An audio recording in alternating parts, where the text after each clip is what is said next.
안녕하세요. 운동치료학 및 실습 온라인 강의 2주차 시작하겠습니다.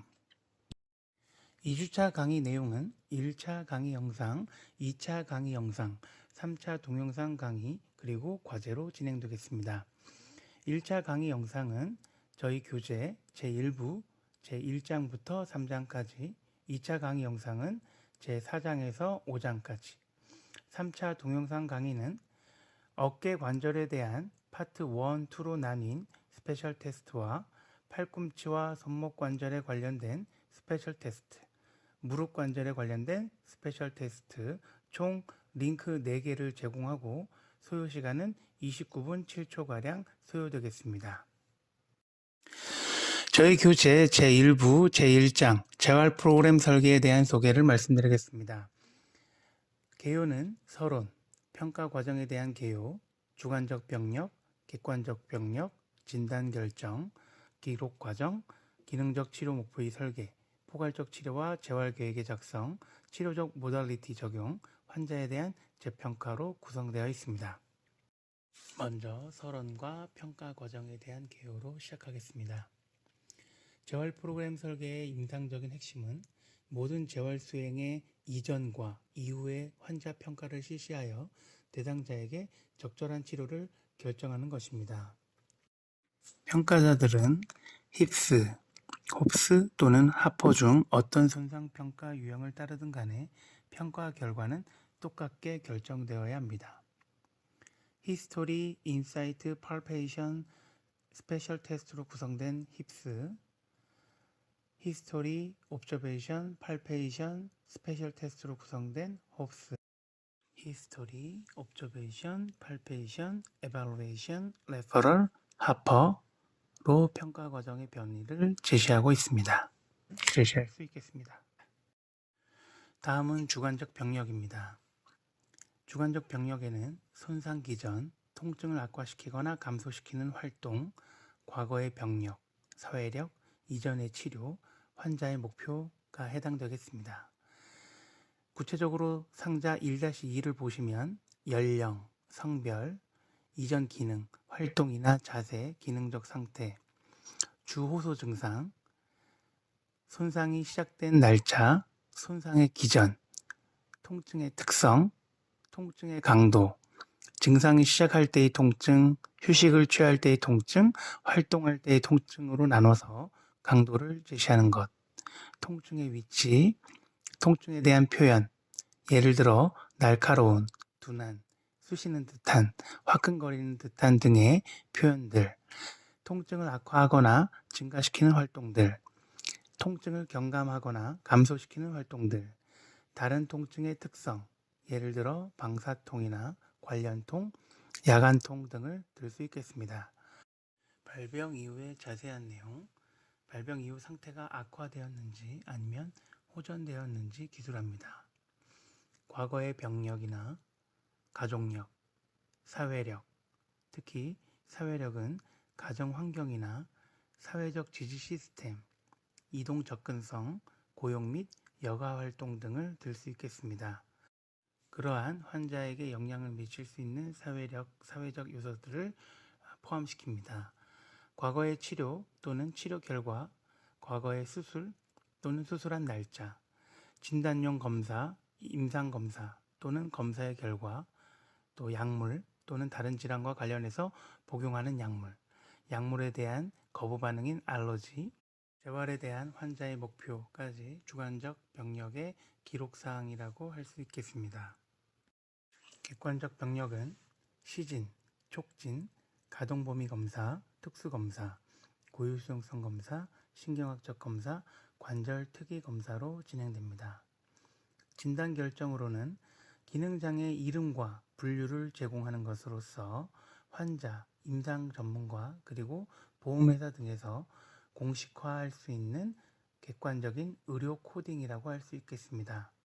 다만 진단이라는 것은 기능장애의 실제 원인은 제공 못하고 재활 계획 개발에도 영향을 주지는 못합니다. 다음은 기록 과정입니다. 재활 프로그램의 기록은 솜노트 방법을 따르게 됩니다. 객관적인 자료, 서브젝티브 데이터, 주관적인 자료, 오브젝티브 데이터, 평가, 어세스먼트, 재활계획, 플랜. 앞 글자를 조합하여 명명된 솜노트는 평가 단락이 세 부분으로 분류됩니다. 첫 번째는 진단, 두 번째는 문제 목록, 그리고 세 번째 치료 목표로 구성되어집니다. 기능적 치료 목표의 설계는 상자 1-5 목표 작성하기에 잘 나와 있습니다. 모든 목표는 기능적이어야 하고 여러 치료사들에 의해 수행될 수 있는 측정 가능하고 반복 가능한 주관적 자료나 객관적 자료를 포함해야 합니다. 기능적 치료 목표는 환자를 의미하는 청중, 달성해야 할 행동, 측정해야 할 과제인 조건, 목표를 만족하는 데 요구되는 측정량인 정도, 목표를 충족시키는 데 요구되는 시간인 일 단위, 주 단위 표기하는 시간표로 구성 요소를 가지고 작성되어야 합니다. 단기 목표는 일반적으로 1일 또는 2주 동안의 시간적 소요를 갖는 반면 장기 목표는 몇 주에서 몇 개월에 이르는 시간을 갖게 됩니다. 대략 3개월에서 6개월까지 장기 목표를 두는 것이 일반적입니다.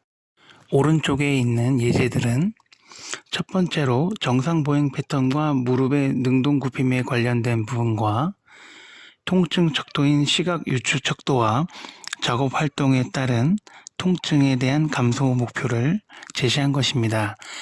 이 각 목표들은 특정 시간표를 기준으로 쉽게 평가될 수 있는 측정 가능한 결과값을 가지고 있습니다. 잘 구성된 목표는 목표에 도달되었는지에 대한 논쟁의 여지를 남기지 않을 것입니다. 예를 들어 첫 번째 예제에서 무릎의 능동 굽힘 범위가 119도이었다면 목표에 도달하지 못한 것이고 120도이었다면 목표에 도달한 것입니다. 두 번째 예제의 경우에도 활동 시 통증 감소가 시각 유추 척도 10점 만점에 3점이었다면 목표에 도달하지 못한 것입니다.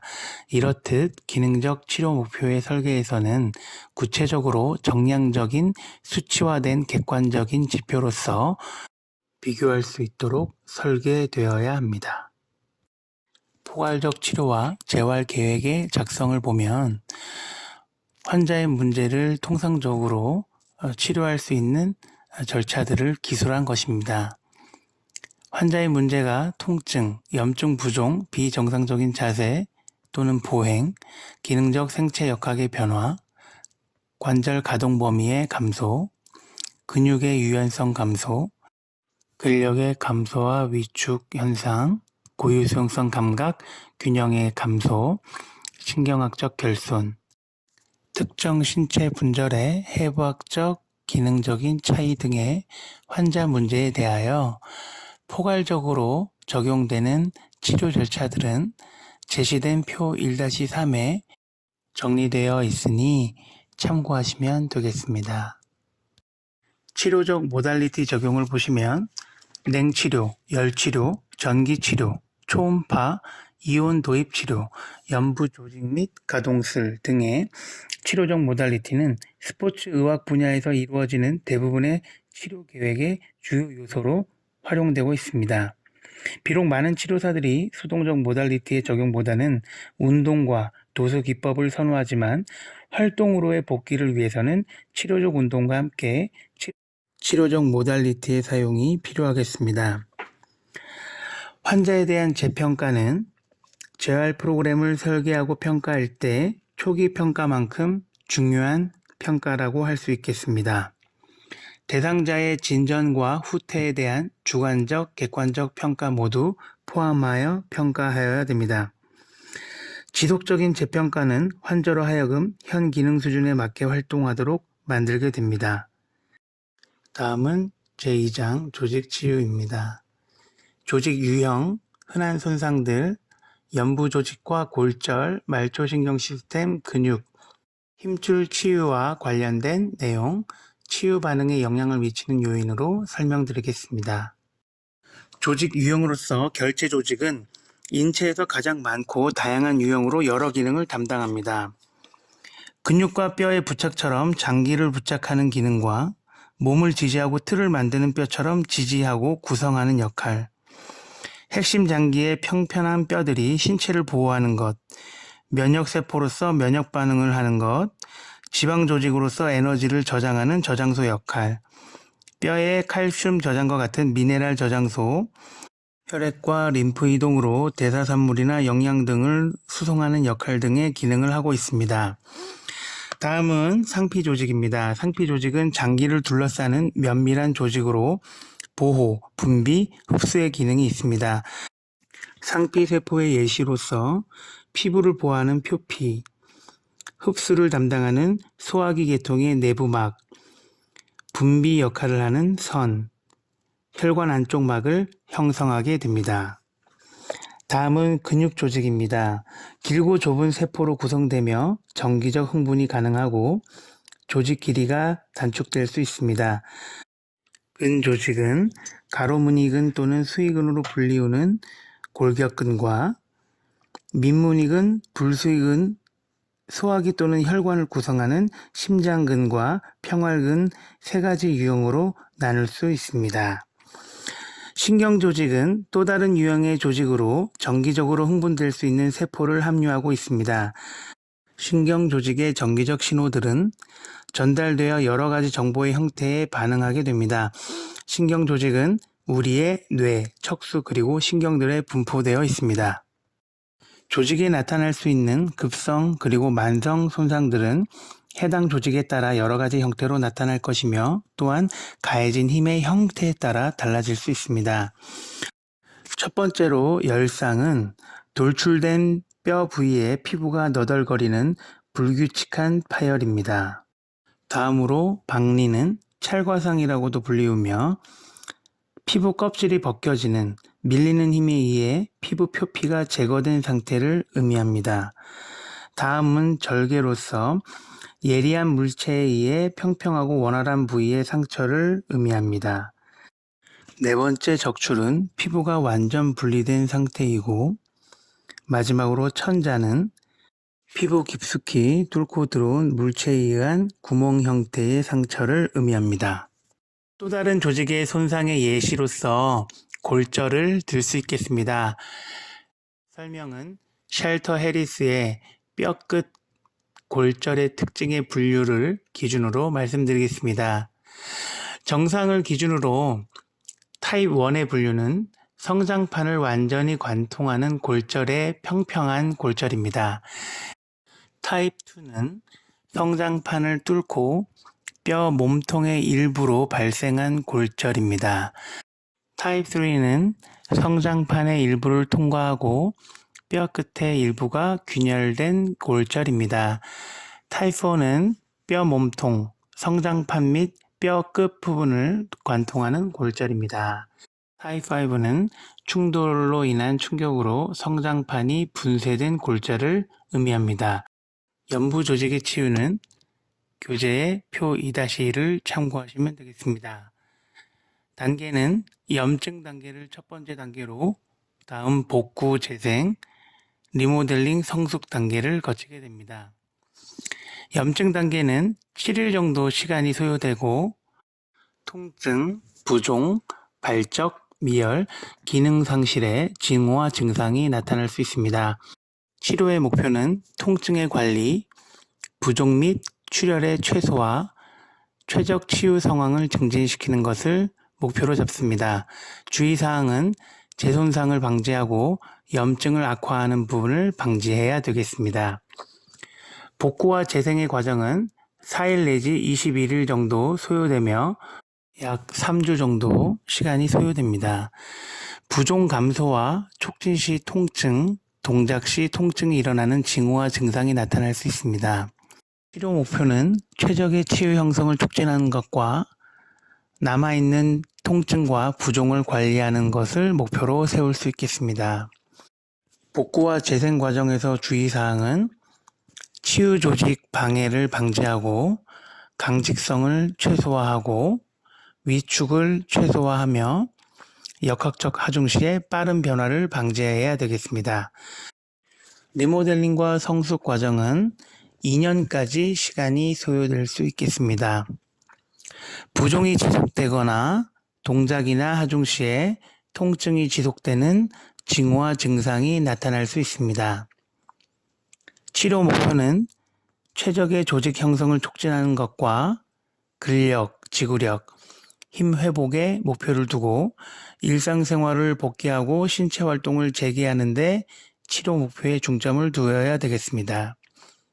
리모델링 성숙 과정의 주의사항은 역학적 하중 시의 빠른 변화를 방지하는 것입니다. 하중 시의 빠른 변화를 방지하는 것입니다.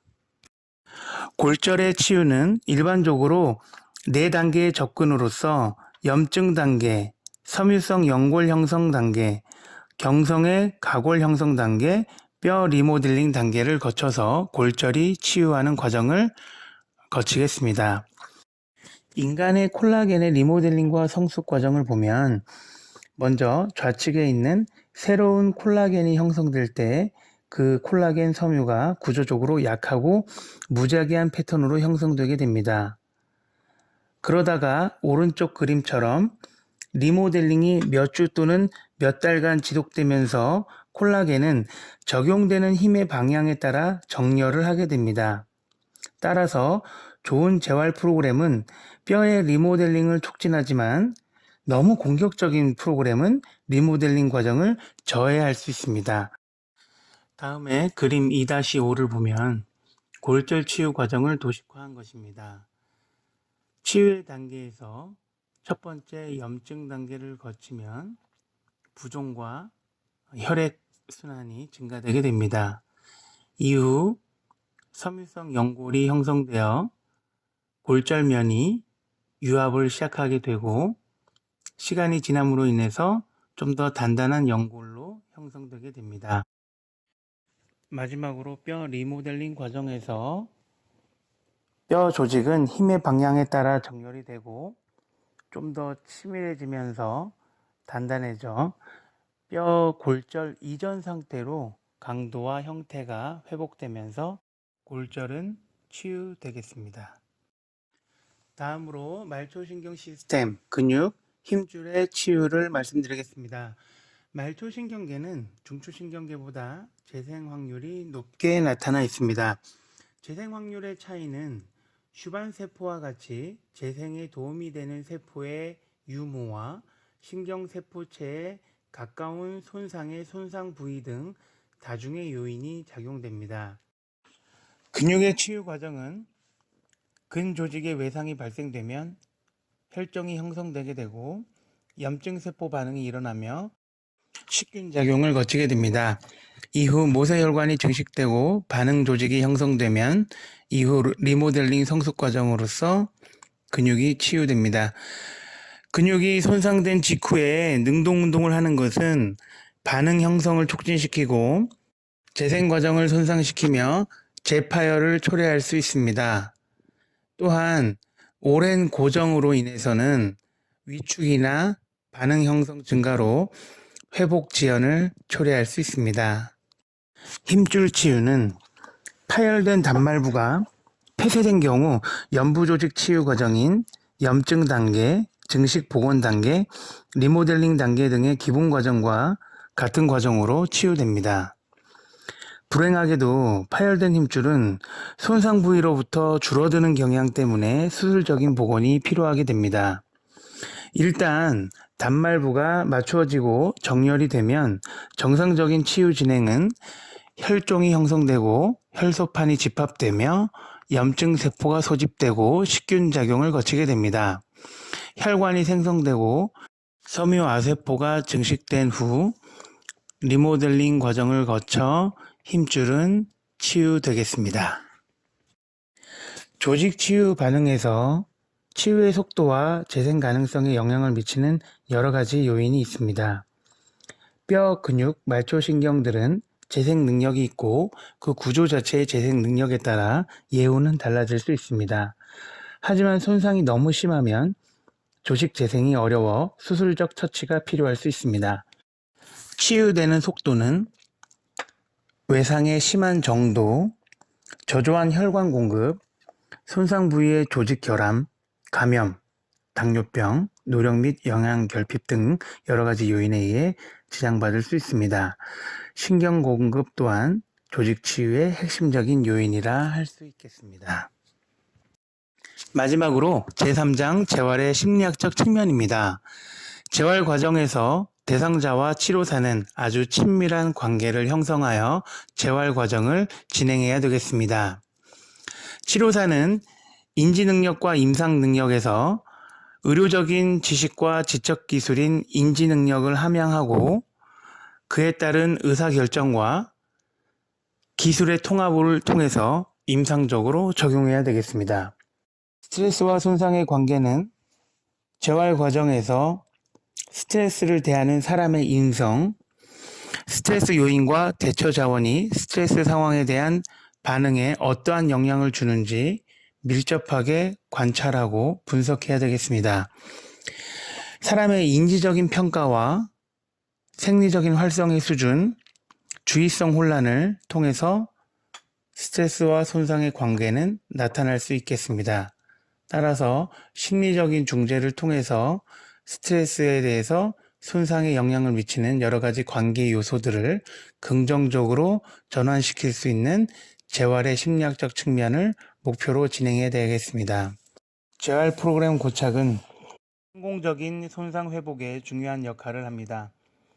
환자와 관련된 요소인 인적 요소와 사회적 환경과 신체적 환경에 관련된 요소인 상황적 요소 모두가 고착에 영향을 주는 것으로 나타나 있습니다. 대상자가 자기 동기부여를 가지고 직접적으로 참여하는 적극적인 재활의 참여와 재활 스케줄의 편리함, 그리고 사회적 지지 등이 포함되며 긍정적이고 과제지향적인 분위기가 형성되는 상황적 요소에 따라서 재활은 아주 긍정적으로 진행될 수 있습니다. 다음으로 통증 관리는 연합기법과 분리기법으로 나눌 수 있습니다. 연합기법은 통증을 조절할 수 있도록 환자들로 하여금 통증을 재해석하게 만듭니다.